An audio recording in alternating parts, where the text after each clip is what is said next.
Hello chess friends and welcome to Jozarov chess channel and welcome back to the Sinquefield Cup in 2022. So we're following now the day 3 and we're following now an epic game between Alireza Firouzja and Levon Aronian. This game was really special one. It was a beautiful tactical game and I really had a tough time to decide which game should I show first from this day 3 because so many great games have been played. Really wild ideas in an early stage of the game. We have seen also beautiful theoretical novelties and I'm really satisfied so far how this tournament is going on, because many times in classical time format chess we see just two solid games, but in day 3 it was, I think, an awesome brilliant play by all participants, and I think this was the sharpest one. So that's why we're starting now the day 3 with Alireza Firouzja versus Levon Aronian. So let's see now what happened here. Alireza opened with the move e4. Levon's response was e5, knight to f3, knight to c6, bishop to c4, and after move bishop to c5 we have now the Giuoco piano. The Italian game is on the board. So we have d3, we have knight to f6, we have now the normal variation here, and now h3. So this is normal stuff. We're preventing many times here from white's or black's perspective this ideas to get pinned, maybe with bishop to g4, or also from black's perspective with h6 you're not allowing some ideas of bishop to g5. So here in the continuation we have now kingside castling, knight to c3 played by Alireza Firouzja, and now already an interesting idea here, already a theoretical novelty by Levon Aronian. He plays now the move knight to a5, and here I think Alireza shows that he has somewhere maybe this line prepared, because he played, I think, this first couple moves very fast, and he didn't react really in a surprise way when Levon Aronian played this move knight to a5. Now what to do? You can of course retreat with your bishop. You can of course even play bishop to b5, then allow your opponent a little bit this idea to get this bishop kicked away all over the board. But actually I liked here Alireza's choice. Alireza played simply a3, and he's forcing now basically black to react. Black wants of course now to take out the bishop, because if you don't take it now, you never take it again. And now in the continuation we have now knight takes c4 by Levon Aronian. You see now after move d takes c4 we have now a double pawn structure here by white. White has also lost the bishop here, but now white is a full control of the d5 square. And the cool part is that in the continuation of the game we will also play the move bishop to g5, will also pin now the knight, and black has problems how to defend now the d5 square. So it's really interesting how Alireza played the game. So far, in my opinion, Levon Aronian didn't make any mistakes. It's not the problem that he played the game like this. Still, this is a beautiful position also for black. We have to say it. Black can of course play normal ideas. d6 will eventually develop here the bishop on e6, where it can attack of course the c4 pawn. But I think it was really interesting how Alireza made progress here, especially as I said because of this beautiful d5 square. So we have now d6 here immediately by Levon Aronian. The problem, I think, for you, if you play the move h6 here from black's perspective, if you are playing this prophylactic move, if you're not allowing maybe your opponent to pin here with the move bishop to g5, then actually with b4 the game is really messed up already, I think, here for black. Black has to make another decision. Look at this, the e5 pawn is hanging, you have to retreat with the bishop, also c5 will happen. So as I said, first you have to solve your problems around the square e5. So it's not working so far here for black. So in the continuation we have now d6, but now comes this idea bishop to g5 by Alireza. Alireza wants to play now annoying here knight to d5. So in the continuation bishop to e6, here Levon Aronian prevents this idea, and now queen to d3. This is a flexible move by Alireza. I liked also this move because he's keeping now a certain flexibility in the game. He still can calculate queen side, he still can calculate king side. He's waiting maybe here a little bit what black will do. If black announces maybe an early flank attack here on the queen side, then of course we will not castle into our opponent's attack, will castle then king side, but still we have then a perfect control of the d5 square. So here in the continuation we have now h6, bishop to h4 retreating, and now comes already the wildest, but I think it's also the most critical moment of this particular game. So here after move bishop to h4, Levon Aronian has still, I think, a beautiful positioning here, because now what he should have maybe played is, I think, a normal c6, although it keeps a little bit here your d6 weak, but at least you're not allowing this knight to d5 hop here in the center of the board. You're not allowing this beautiful knight to d5 outpost. So the c6 move would prevent this. And you see now the problem I think here for white is still a little bit where to castle. If you castle too early now on the queen side, as we said, this move c6 is not only the protection of the d5 square, it's also a beautiful idea to launch a flank attack with the move b5, because now I think you can even sacrifice some pawns, because we would reach, this wasn't played in the game, but we would reach in this position this opposite side of that game where the kings are on opposite sides, and now it's just time to storm. Whenever you have this kind of a position, you're just giving up pawns, you're just trying to open your position, or your opponent's position in front of the king. So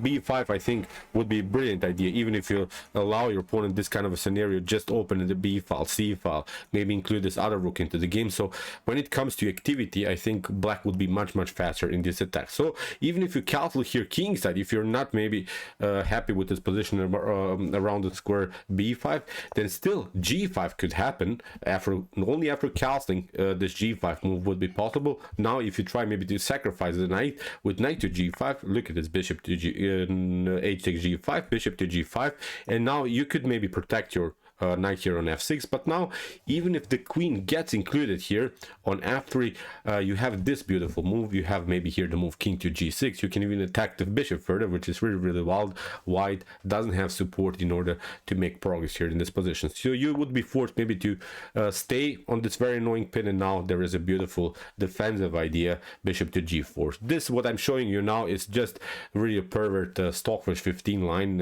I couldn't come up, of course, with this kind of idea, but I wanted to show you how actually black has really good chances with the bishop here here in the continuation of the game. Even if you play this continuation, maybe bishop to f6, actually you don't want to take, of course, here with the queen on f6, then you lose the bishop. But here is a brilliant move, queen to d7, and now the queen has to retreat. When the queen retreats, there are no good squares. Now you take out the bishop, and now you have a winning game with the bishop pair against the knight.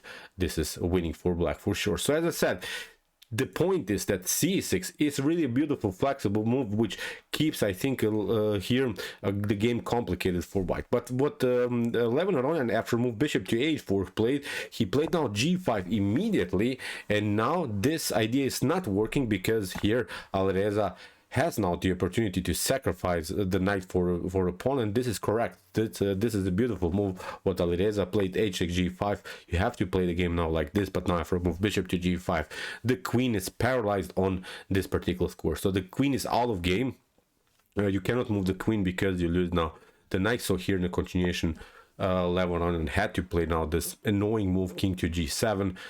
The king is naked here. You have to use on your king in order to protect now the knight on f6, but now also the queen is coming into the game. We can play ideas of rook to f1, f4, f5. We can still use this idea to get this knight cemented on d5. So this is really now an unpleasant game for Levon Aronian. So we have now f4 by Alireza Firouzja. He's breaking and entering immediately.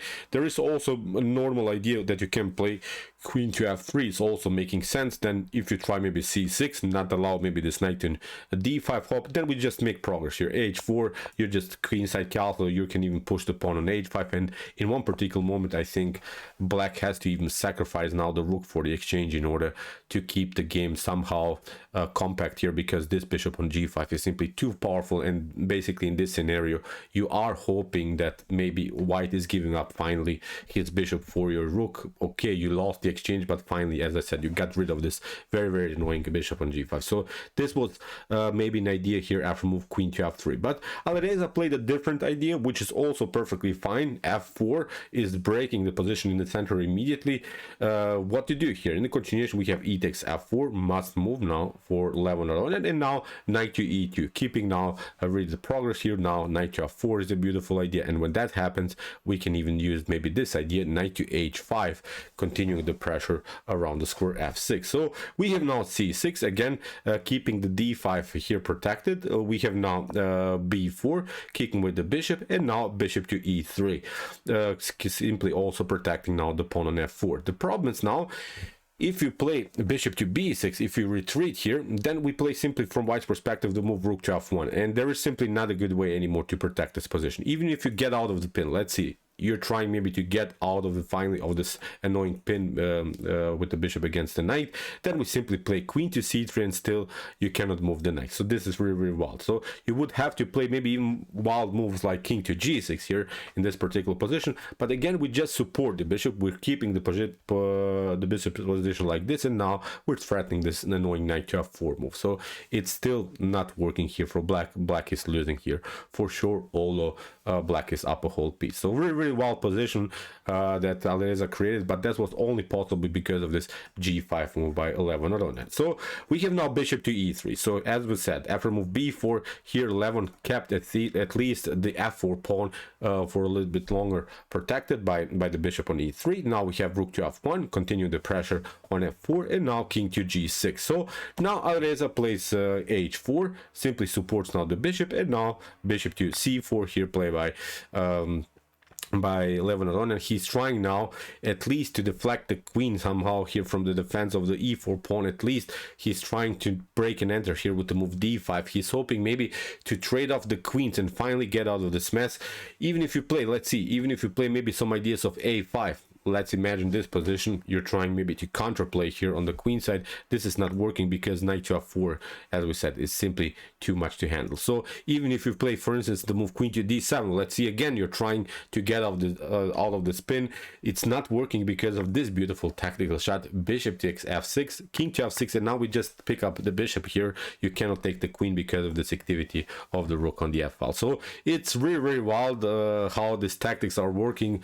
Messed up position for sure here for Levon. So as I said, he tried bishop to c4, which is actually even the suggested move by the engines. This is the only defensive move. Still white is much better here, but that was the only move to spice up somehow the game. Really cool that also Levon Aronian found this beautiful defensive idea, because now after move queen to c4, d5 is now at least breaking in the position in the center. And as we said, black is hoping maybe to simplify the game, just trading off the queens, and then maybe go into endgame where you have maybe a position where you're down a pawn or something, and hoping still for a draw with the move d5 here. Really Levon Aronian is now battling for the draw. So queen to b3.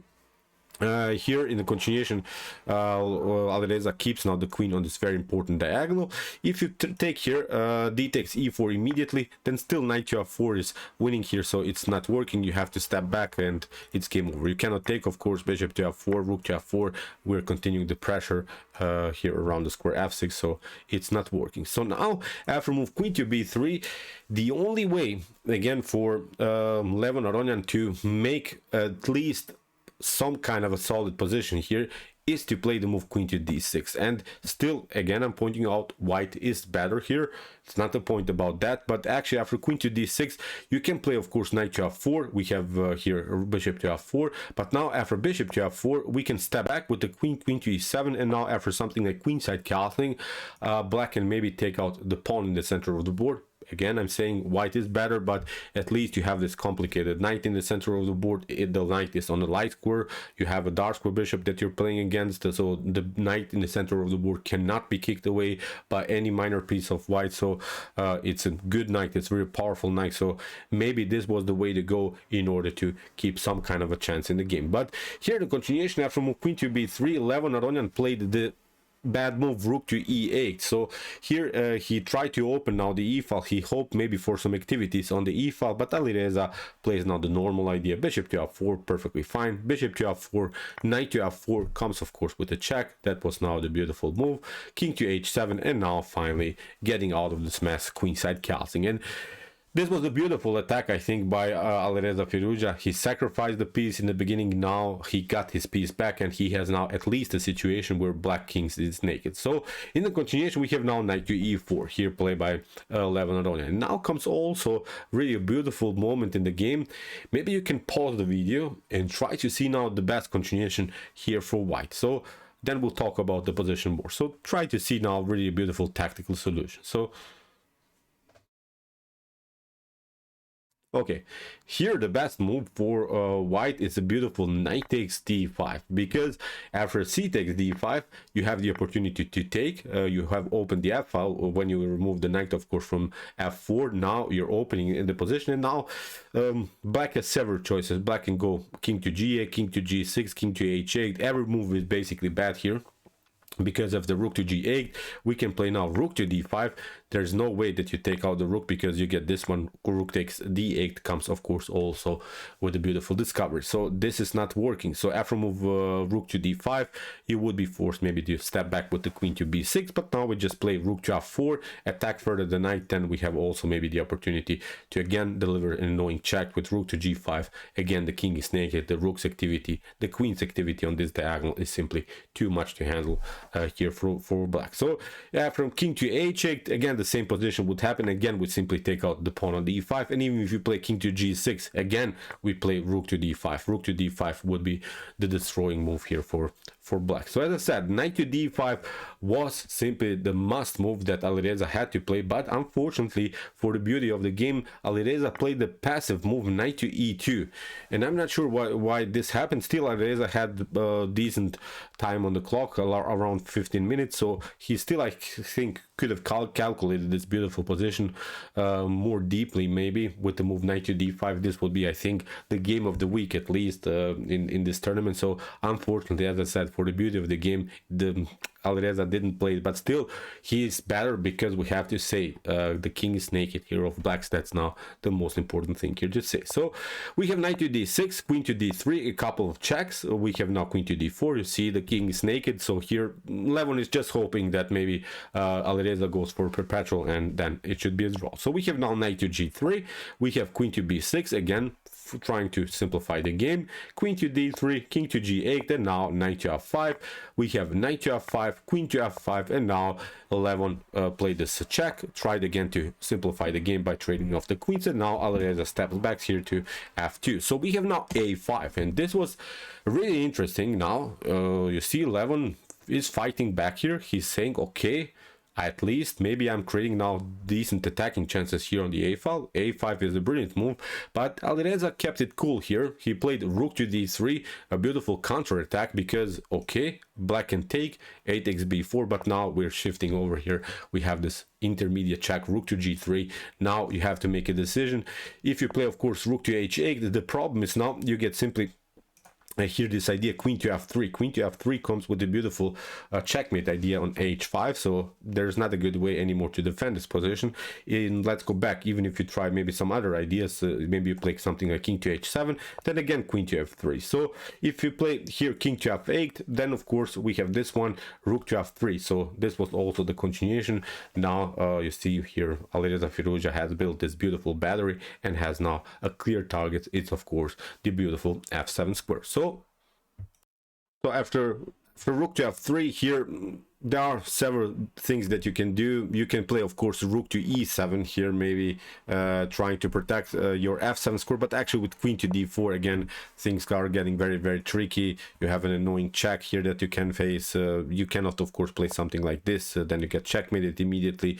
You cannot even of course play f6 or something, then you lose the battle around the square f6. So this will be still tricky. After move rook to f3 here, king to g8 was played by Levon Aronian, but now Alireza simply takes the f7 pawn. We have rook takes a3, but this attack is simply too slow. We have rook to f8, king to h7, and now and after this move in this position, Levon Aronian resigns. So if you take of course here rook to f7, you can maybe play the game like this, but now the fun part starts when we play h5. That was the point of the tactical shot. We can always deflect the king from the attack of the rook, and now when the king steps back, we just pick up this other rook, and this should be game over. So as I said, Levon Aronian resigned, and it was a fair game, because I think Alireza played really a beautiful attack. We have to say it, Levon made this mistake with g5. She should not have played that move, but Alireza punished it in a beautiful tactical way. I think he played really a great attacking chess. He made this move knight to e2. Let's go back here.